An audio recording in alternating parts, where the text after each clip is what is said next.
Now, the bandwagon, as they say, was getting heavy. Everyone started to jump on the bandwagon again. Portland is not in a position to try to come back, and he should just kind of leave that alone. Stop being satisfied with mediocre performances. I don't like it. Plain and simple, I really don't like it. An all-star game just shows how much they just kind of continue to placate the players and their lackadaisical efforts on the court.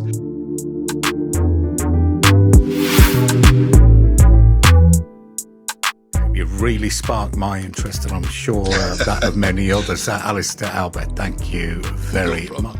Hello and welcome to a new edition of Baseline to Baseline with Alister and Orane. Welcoming you to episode 8. I am Alister Albert, and of course Orane Buchanan over here with me coming from Jamaica live to you. And we're going to talk about Christmas. Of course, as you could see from my shirt here, we're getting in the festive spirit. I have my Brudolph shirt here and everything. Oh, actually, let's do a little bit of something slightly outside of basketball. Of course, we're getting into the Christmas period. We're both from the Caribbean. Could you tell the viewers a little bit of what's Christmas like in Jamaica? I've never been to Jamaica, so you tell me what is it like in Jamaica for Christmas? Well, Christmas is the American version of Thanksgiving. I mean, Right. It's the biggest time of the year. I mean, times when family come together, enjoy each other's company, Yeah, eat the best of foods, that's it. enjoy everything there is. I mean, it's just a time to just sit back, reflect on the year that has been, Mm-hmm. and just a preview of the year that is to come. So for me personally, Christmas is the biggest time of the year for me Nice. because it allows me to see family that I haven't seen for the entire year. I mean, Christmas Day is the biggest thing for our family, for my family. So it's a time of year when you really look forward to. I mean, everyone, friends, families, everyone come together and just enjoy each other's company. So can't wait until Thursday. So by the time this recording is here, we should have done and gone. So we're looking Yeah. forward to the year for me. So pretty much excited. That's it. Absolutely. And I echo the same sentiments. Of course, it's a time for family and everything for myself. I am, of course, in the UK, like most of us know. But coming from Saint Lucia, yeah, Christmas is a big time. You know, people moving around between friends and family, you know, having some fun together, some nice laughs, opening gifts. You have the black cake coming out. You have all the lovely food and everyone coming together. So, you know, it's a big time. And of course, all the NBA games on schedule for on that day. You know, it's a really good time for basketball where all, you know, the featured teams, the NBA scheduling their season months in advance and thinking, you know, these are the hottest teams that we want to watch on Christmas Day. So we're gonna be in for a treat, and we'll talk about this as we get to the end of the episode. But what we want to do here, of course, starting off is episode 8. The NBA Cup is now done. We're now moving on into this part of the season, but we want to reflect a little bit on the NBA Cup because sometimes the teams who end up in there, you know, their paths to the rest of the season, where, you know, things end up, become very interesting for those teams. We've had 3 versions of the NBA Cup where, you know, the teams that have gone on to the finals have kind of gone on to different, you know, paths in their journey along, you know, looking for a championship. And there's going to be no different with the Knicks and the Spurs this year. Of course, the game happened last week, and it was awesome. You know, Victor Wembanyama coming back, his second game back from injury. You know, coming in playing on a minutes restriction. But of course, the Knicks prevailed, 124 points to 113 to the Spurs. OG Anunoby having a remarkable game for the Knicks, 28, 9 and 3. Jalen Brunson, of course, steadying the ship, and Mitchell Robinson coming off the bench. 4 points, 15 rebounds, you know, being really impactful against the big man. What did you see in that game, Orane? What can we see? What kind of insights could we bring to our viewers about what we saw in that game? What do we think about the Knicks moving forward into the season, the Spurs moving forward? Tell me what you think, because it was a really interesting game. And you know, a lot of people say, you know, well, the cup doesn't matter, but to these teams, they played really hard. And can it foreshadow any contendership moving forward into the season? Well, I'll take a different angle from many were expecting. What I took away from that game is that how NBA players are still humans at the end of the day. The Mm, reason I bring up that point, Victor Wembanyama of the San Antonio Spurs lost his grandmother. mhm, He learned about the news prior to the start of that game. mhm. Now, I mean, I don't care if you're a millionaire, billionaire, trillionaire, whatever year you are, losing a loved one, someone closest to you, Yeah, always affects a person, yeah, right? And for him to go in that game, perform the way he did, just shows me that this guy has heart, he has talent, he has the ability to be a great. I mean, some might downplay it and say, well, they're making millions, but at the end of the day, they are human beings as well. that's it. Victor showed that he has the tools, he has everything to potentially be one of the best players in the league. He's already on that trajectory, and I Yeah. think that if he just keeps his head together, keeps with this score, Victor can do very well in this league. So that's one that I took away from that NBA Cup game. Two, the numbers of the NBA Cup. This is the third staging of the NBA Cup, and I think it was a brilliant idea from Adam Silver to put this in place. Yeah. During this time, before the start of the NBA Cup, during this time, there was a lull in the season. I mean, from the league starts, there was a lull, whether in October, November. It doesn't pick up momentum until the Christmas Day games, That's it. right? Everyone looks forward to the Christmas Day game. What the NBA Cup has now done is that it's bringing more eyes to the league before Christmas. So when you do that now, it builds up momentum to the Christmas game. People are looking forward to Christmas games, and then right after that, we are gearing up for All-Star Week, and that's the point where every team starts to take real shape, and everyone is looking at point of the season where we reflect on what has gone so far, and we preview what is to come for the remainder of the season. So I think the NBA Cup in the third staging has done very well to bring viewership, raise numbers, raise awareness in the league. And I think it was a brilliant idea from Adam Silver. And at the end of the day, Alistair,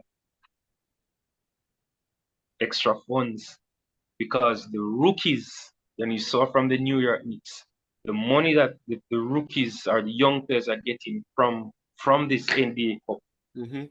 is almost as much as their salaries for the entire year. So it's an initiative that every player is looking for. And as I said, you don't care how much money you are making, you don't care how much money you have. Mhm. More money is more money. Yeah. So players are going to perform more when it comes to the NBA Cup, and it gives the league a oomph Yeah. at this junction in the season. Absolutely. I think you're absolutely right on that. That money point, I kind of stick to that for a little bit because it's really interesting because a couple of weeks ago, I think it's kind of switching sports for a little bit. Odell Beckham Jr., who was the previous wide receiver in the New York Giants, he played for the Rams, he got a championship with the Rams, Baltimore Ravens, etc. He had been on a podcast where he spoke about how quickly it is for money to just kind of go through your fingers as an athlete. Now, leave that for in terms of the decisions that they make and how they invest their money and everything. How quickly that money goes through your hands is all based on your decisions as an athlete. But money, in terms of when you get it, the lifestyle that you live and everything, that goes really quickly. To have that little boost, back into your bank account from playing an NBA Cup game, like you say, for those rookies and the guys who are not making max contract amount of money, it is really big for them. So they're coming out hard to try to win that money, and that's another incentive at a quarter way into the season that was not there before. This brings that incentive to try to play a little harder because what that does for them, is actually really important. I think there was a report that came out afterwards that Karl Anthony Towns, Jalen Brunson, the guys who make the most money on the team, kind of give the money to the staffers of the medical trainers and everything else as well. And it shows as well, these are guys who have enough and think it's actually wise to kind of just help out these families who don't make as much as them. And that was a really lovely thing. I heard that report and I thought that's actually really good on them. They could afford to do that, and you're giving back. It's an opportunity to give back to people who help you out throughout the season. So yeah, I think it's a really important thing. The money aspect, let's not forget about that for those players. But in terms of what you're saying for how this actually increases the energy levels at this point of the season, it's Absolutely true. Because, this is a part of the season where you see a lot of guys taking time off, a lot of guys, nursing injuries that have come up and everything. And that has still happened because, teams still have to make that decision on whether or not they want to play too hard at this point in the season. But when you're kind of going into this, I don't think maybe Victor Wembanyama would have come back as he did, if it wasn't around the NBA Cup time, for example. Although he came back the game before where they beat the Oklahoma City Thunder, which was a thrilling game in itself. But being able to come back at this time kind of was an extra impetus to want to come back and show what they can do.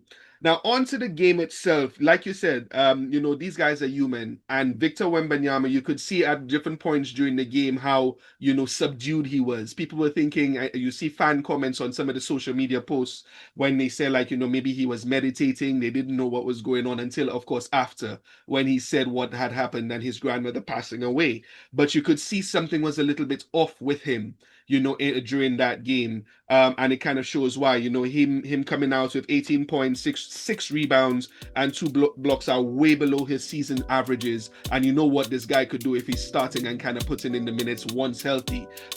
So yeah, it was really sad to see what happened to him in terms of that. But people will say, like you said, it's not an excuse.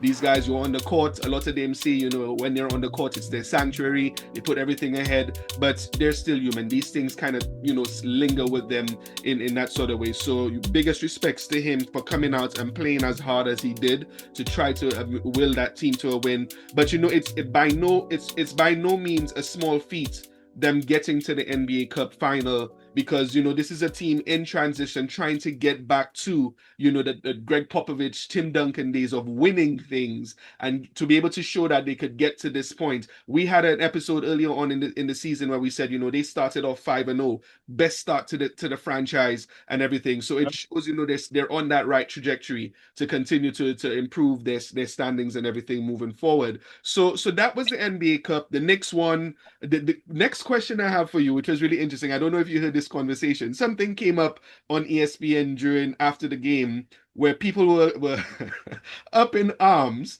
about whether the New York Knicks should hang a banner for the NBA Cup.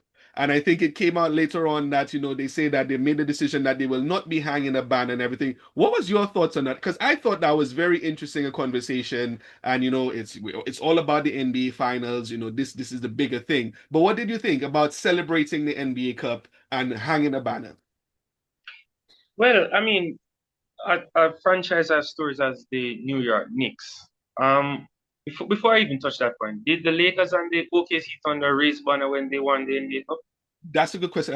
I don't think the Lakers raised one. I think the Bucks. I think the Bucks hang one up. I need to check that to just make sure. I don't think there's anything wrong if they did. I mean, it's a in-season tournament. Mm-hmm. I think they haven't won anything in decades for me, so I don't think anything. Listen, in life, Alister, the smallest, what will be a small achievement for you might be a major achievement for somebody else. That's it. Let no one discredit your achievement. Mm-hmm. I remember a couple seasons ago when the Minnesota Timberwolves won a playing game to qualify for the playoffs. And Patrick Beverley he was ripping his shirt off. He was trying. I mean, everyone made mockery of them, and I was like, okay, a guy like Patrick Beverley, up until that time, had never missed the playoffs. Mm-hmm. That's what his stats said. Never missed the playoffs. He went to the Minnesota Timberwolves. The season was going all over the place. They still managed to book their spot in the playoffs. And they celebrated. Mind you, was it a little bit over the top? Probably over the top a little bit. But still, it was an achievement. Mm-hmm. I don't think there's anything wrong with the New York Knicks. Decided that, you know what, we're going to raise the banner. We're going to raise a banner for the in-season, for the NBA Cup. Mm-hmm. I mean, small things like that can go a mighty long way, because you achieve that. You raise your banner. You feel what it feels like now to win something and achieve a mark that you haven't done in decades. That's it. That will give you added impetus, added oomph to now go out and fight for an NBA title. Mm-hmm. Mark you, on this day in sports, the New York Knicks are second in the Eastern Conference. Mm-hmm. Yeah? 19-8 record in the NBA in the Eastern Conference, right as we speak. Mm-hmm. They are right there behind the Detroit Pistons. They are looking good. They are playing good. Mm-hmm. Who knows what this NBA Cup victory can do for them as a franchise? Mm-hmm. Absolutely, and I Not think only financially, it will be a boost for them, but it can also give guys the momentum to say, you know what, I like how this feels. You know, lifting a trophy. I like how this feels. mm-hmm. Let's go out. We really believe we can do it. It's a short tournament, yes, Mm-hmm. but we really believe now that we can go out and give the NBA Finals, the title, a real shot. That's it. Because if you look at their main contenders in the Eastern Conference, who are the New York Knicks really battling now? I know I always tell you it's really early in the season, but who Yeah. are they battling? Right? Detroit Pistons. Mm-hmm. Who else? Who else look good in the East? The Toronto Raptors look good. If they are what? Yeah. 8 or 6? Six. Fourth in the East. So Boston, who's playing really well as well. Yep, you're right. So this can give them added momentum to say, you know what? We love how this small tournament did for us. We Mm-hmm. love how the feeling was like in the dressing room, the locker room after we won the championship. I want to taste the NBA championship. So small achievements, Alistair, small achievements can go a mighty long way. It's a So big. let no one discredit Yeah. and tell you how minuscule this might be. For a franchise like the LA Lakers, Boston Celtics, I mean, celebrating an NBA Cup is not what they're about. Yeah, that's it. Two of the most storied franchises in the NBA championship, in the NBA season. Mm-hmm. Knicks, not so much. So celebrate your title and move from step 1 to step 2. Because you can't win 16, 17 titles without going from 1, 2, 3, 4. Small steps, baby steps. Absolutely agree with you in lockstep here. I'm not going to debate that because I was actually on that same page as well. I heard the guys on First Take talking about it, and it's like, damn that banner and damn the celebration and all of that. But it's like, no, you have to take those steps, to kind of get to that point. And it's like you're saying, it's a psychological boost. You got to that point, you see what that's like, and you like to see and think that the momentum will kind of carry through. But really interesting point to that in terms of the winners who've won the cup so far. I did a little bit of research, and the teams who have won, so the LA Lakers who won in 2023, the Bucks in 24, and now the Knicks. The Lakers and the Bucks, when they won those titles, right? I'm gonna just be looking down the notes for a little bit. The Lakers were 14-9 at the time when they got to the NBA Cup. They won 61% of their games, right? The rest of the way, they went 33-26. The jump went down from 61% to about 56% wins, the rest of the way. The Bucks, last season, they won over OKC, and they were 14-11 at the time, 56% of their games won. And then the rest of the way, they were 34-23. So there's a bit of a decline that goes on after winning the NBA Cup. Now, of course, that there's a lot to account for that. There's injuries, there's different things that happen. But it seems like, after the teams kind of go through that boost of trying to get through to get to that cup, something tends to happen after the cup, and the play and the wins start to not come as easy as they did to start the season. Now we don't know what's going to happen with the Knicks. They're 18-7, like you said, is second in the East, and they might be able to kind of keep that momentum through, because like you say, who are they really battling against apart from the Pistons and the Celtics? And we're not trying to discredit the strength of the teams in the East, but the Knicks have been favored from the start of the season to kind of make it all the way back to the Eastern Conference Finals and try to push through and get to that finals now. So let's see what happens moving the rest of the way. It's going to be really interesting for them, the Knicks and the Spurs. Of course, I had made my prediction that I think the Detroit Pistons will make the finals. The Knicks are definitely that team to have to try to push them. I made a prediction about the Bucks. I know, very interesting. I have a reindeer as on my shirt right now, but like, the Bucks have a lot going on, and we don't even know what's going to happen with Giannis. There's a lot of trade talk. He's come out and said, these talks have nothing to do with me. It's my agent, but we don't know what's going to happen with them. But the Knicks seem poised to really push the Detroit Pistons for the Eastern crown. And let's see if does this cup kind of give them that boost to know what it's like to get to that point. We'll see what happens. The last few things I wanted to say in terms of the impact of the cup. It's been a mixed bag in terms of viewership and everything. This year, looking at the figures from viewership, 40 million total viewers of the NBA Cup this year. It was a 90% increase in the group stages, especially 10% increase year on year of the international audience. So the NBA Cup is kind of bringing those people in. The local audiences, 6% increase for the NBA Cup games to last season. All of these stats coming from USA Today and Awful Announcing. But what is interesting as well, looking at last year's figures, year 2 of the group stage only got 1.3 million viewers on average, which was down. The final between OKC and Bucks was only 2.9 million viewers, which was 35% down on the Lakers and Pacers the year before. So the teams who are in it really determines, the fans' interest, of the NBA Cup moving forward. So, it was a good thing to kind of raise the level of play all around the league. But of course, the teams in it and the storylines really drive the interest of the NBA Cup moving forward. So that's our little talk on the NBA Cup, the impact and what we think about that. It was really great to see. But now, of course, we move on into the rest of the season where we think, this is where we're going to start seeing teams buckling down and getting ready for things. What we want to talk about here now, with the few minutes that we have left, is the team so far and what we think. There've been quite a lot of teams. Of course, the Detroit Pistons have been doing really good. The Knicks we just spoke about. The Spurs are in playoff on a playoff path. But what I really want to focus on here are the teams who have been the massive disappointments to this point, because there's some teams that to start the season people had high expectations of, and we haven't seen very much from them. The number one team for me being the Clippers. The Clippers are now 7-21, 13th in the West.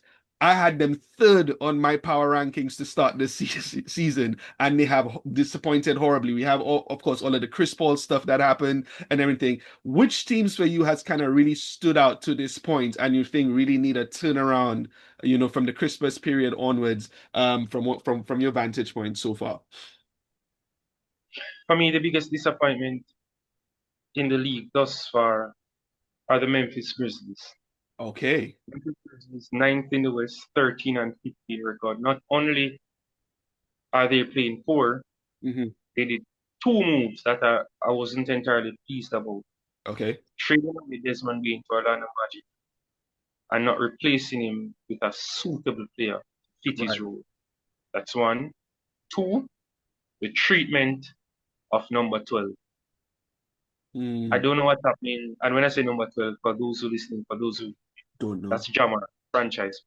Yep. I think that Ja Morant has enough tools in his arsenal to be a great in the league. I mean, we're not in the locker room, we're not in the dressing room, we're not privy to conversations that are being had in the locker room of the Memphis Grizzlies. So we don't know the real situation there. Mm-hmm. But from the outside looking in, there seems to be some issues at the Memphis Grizzlies as it relates to Ja Morant and what is happening there.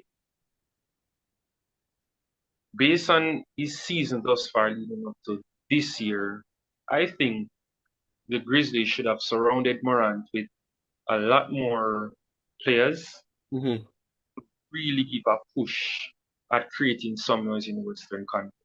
Right. As I said before, Ja Morant has all the tools he needs to create havoc in the Western Conference. As to whether they will be top 3 after the regular season, I don't think they're top 3 after the regular season. I mean, when you look at teams like OKC Thunder, the Rockets, Denver Nuggets, LA Lakers. But I think the Grizzlies, if they have surrounded Ja Morant with enough, they could have been a top 4, possibly a top 5 team after the regular season. and that would put you in a very good position to create danger in the Western Conference if you have enough going into the playoffs. So that's my major disappointment as far as the management of the Memphis Grizzlies. Yep. Ja And Morant was drafted yep, go ahead. 2019 was drafted. So he has done his rookie contract, because a rookie contract goes for 4 years. The 5th year is the team option. Yeah. So Ja Morant is at liberty to leave the Memphis Grizzlies as we speak. He can. Should he stay? I think that after this season, play out the season, see how the season goes, and then make a decision as to what your future would look like. We've seen, basketball, Alistair. We've seen guys stick and stay in teams that they should have left seasons ago. True. Right? And let me tell you, the loneliest place on earth to be is somewhere that you're not wanted. Yeah? Damian Lillard, I think, spent 1 season or 2 seasons too many at the Portland Trail Blazers back in his prime. Devin Booker is another player that comes to mind. Too much talent, not enough support cast around you. Don't waste your prime years. Charles Barkley did it in the 90s with Phoenix Suns. And then he started to play catch up with when he went to Houston Rockets, trying to win a chip with Hakeem Olajuwon and this. Don't waste your prime years. Ja Morant is in the prime of his life, not having a good season by his standards. Just averaging about 17.7 points per game. But I think after this season, Ja Morant needs to make an important and crucial decision in his career as to what he wants to do. Do he wants to stay at the Memphis Grizzlies and allow them time to sing Kumbaya and get back together and friend up things? Or should he leave and show his talent elsewhere? I think right now, Ja Morant should take his talent somewhere and join a team that needs a player like him. That's just me. And we had that conversation a couple of weeks back when all of this drama came about, where he should go and where he'd be traded, and people could look back at those episodes and see some of the teams that we suggested. We suggested the Wolves, you suggested the Sacramento Kings, we said the Rockets, the Bucks. I even mentioned the Bucks as well. So yeah, Ja Morant, it's been really disappointing for that team. One of the teams you would think that would have had an opportunity to do better. And like we said, the trading of Desmond Bane and everything probably created a lot of disharmony within the organization and in their lineups and playing style, and that really affected Ja Morant and what they're trying to do right now. So yeah, that's definitely a good one to call out, and it seems like they're on this road to nowhere and purgatory, especially with all of the injuries he seems to be having the last couple of weeks as well, playing only half of the games that the team has played so far, which is really impacting them as well. What we've seen, on the positive side is, some of the guys getting an opportunity to play, like Cedric Coward, I think his name is, a rookie who's been kind of playing really well for them at the moment. But in the grand scheme of things, this is a team that should be playoff contending and being ready to pose a threat, and they're not in that position right now because of the situation with Ja Morant's injuries and team management, like you mentioned. The Clippers, like I mentioned, I think that's going to be beating a dead horse, because they've been in the spotlight for the last couple of weeks because of decisions that they made, and the team that they have around them, and I think they look worse and worse as their record gets worse as they let Chris Paul go. With him, a lot has been coming out, of what he was trying to point out to them to make them better. And it's really bad to see what's kind of happening to them. The Cleveland Cavaliers stand out to me as well. They're 8th in the East right now, 15-14. They were first in the East last year, having a really dominant season, and they're not doing as well as you thought. The Bucks, as we mentioned, they're going through their own little thing, like we mentioned. The Golden State Warriors, another one, with Jimmy Butler and Steph Curry and everyone. you would think that there would be a lot more opportunity for them to kind of showcase what they can. But of course, Steph got injured, and it seems like his sneaker free agency seems to be dominating the headlines for the Golden State Warriors at the moment, rather than their play on the court. So the Golden State Warriors, sneaker free agency for Steph is one thing, but there's been a lot of calls for Steve Kerr, I think, to be fired. If you've listened to Gil's Arena, these guys come out and they have some really controversial conversations on that show, and Gilbert Arenas and Brandon Jennings specifically came out and said, you know what, Mike Dunleavy, the GM, needs to just come out and fire Steve Kerr. The person that needs to do something is Mike Dunleavy. He needs to go in and just fire Steve Kerr. Damn, Mr. B. Yeah, wow. He needs to go in and fire Steve Kerr. The schemes, him not wanting to play young players, the things that he's doing with Kuminga, is already just it messed everything up. Think he can put anybody in front of people? Jimmy Butler, he's your second option. He's only shooting 11 shots. That's not going to work. At this point with Draymond, you playing Draymond at the 5, you playing Jimmy at the 4, so they all out of position. If I'm Mike Dunleavy, like I said before, you're going to have them balls and go in there and tell them, yo, listen, man, Steve Kerr, your time is up. He's not playing Kuminga. He's not playing the young guys as much, especially Kuminga, and his rotations, the lineups that he's putting out, Draymond Green as a small ball 5, it's not really working for them. And, this is a team that many think is supposed to be very scary in the West. And it just doesn't seem to be working out right now. They're ninth in the West, like I said, under 500, 14-15. So let's see what happens with them. Can they shake up this roster and kind of get to where they need to get to? I think in terms of the fire Steve Kerr thing, I don't think that's going to happen. This is a man who has delivered 4 championships to the Warriors. I think he will need to decide on his own if he wants to step down, but they're not going to, unceremoniously fire Steve Kerr. He's brought a lot to that team, and I don't see that happening. Every time, just to interject, every time I hear about Steve Kerr and the Golden State Warriors, I have to try and contain myself and don't say things out of the way. Steve Kerr and the Golden State Warriors and his leadership is a classic case of raving about a butterfly and disrespecting a cattle. Okay. This team is Mark Jackson's team. Right. Steve Kerr inherited this Golden State Warriors team, and Mark Jackson doesn't get a lot of credit. I don't know what this man has done. He probably have rubbed some people the wrong way.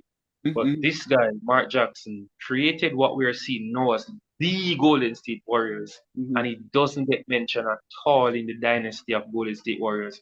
And Steve Kerr gets to live out all the glory of the Golden State Warriors, while Mark Jackson's name gets buried under the ashes. And I think it's unfortunate, and it's not right. So let's give a shout out to Mark Jackson, who created this that Steve Kerr has inherited.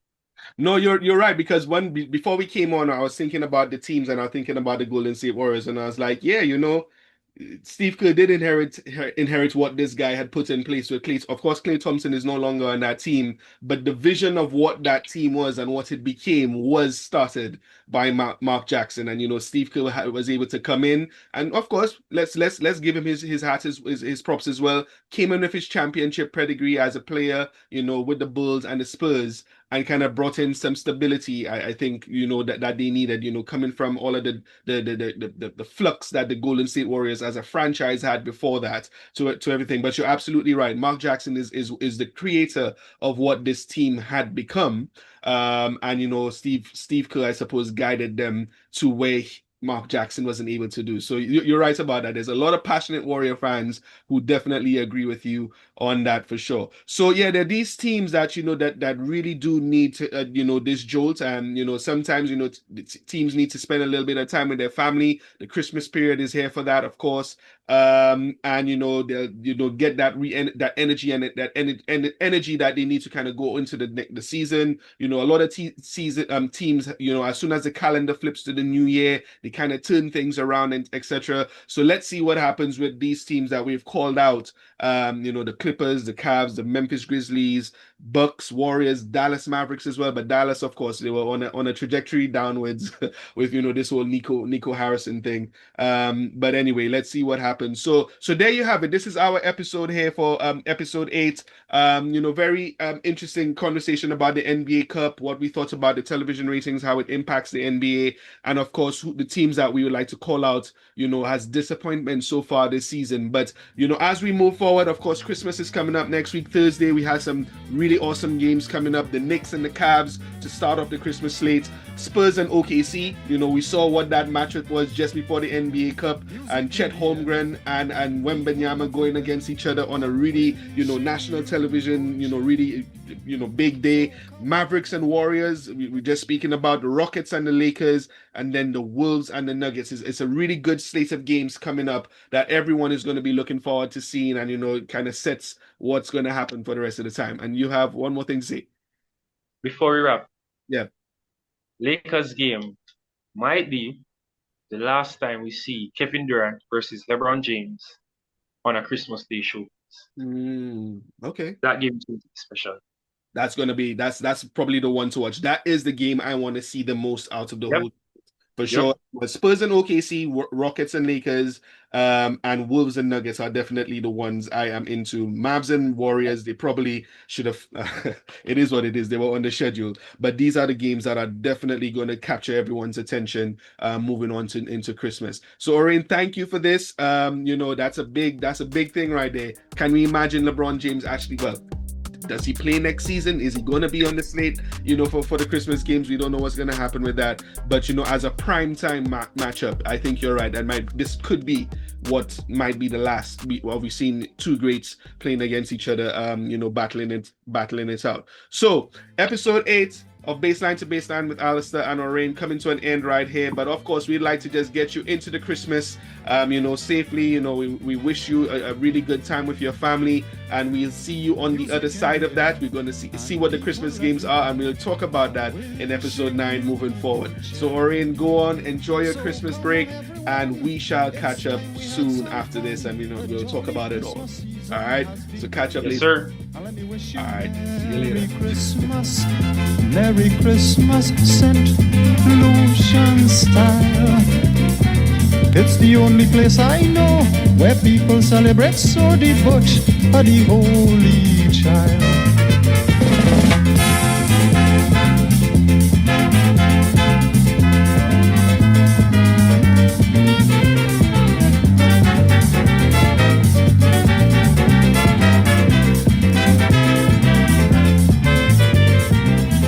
Midnight mass, when fats start to blast, make sure you have enough liquor to last.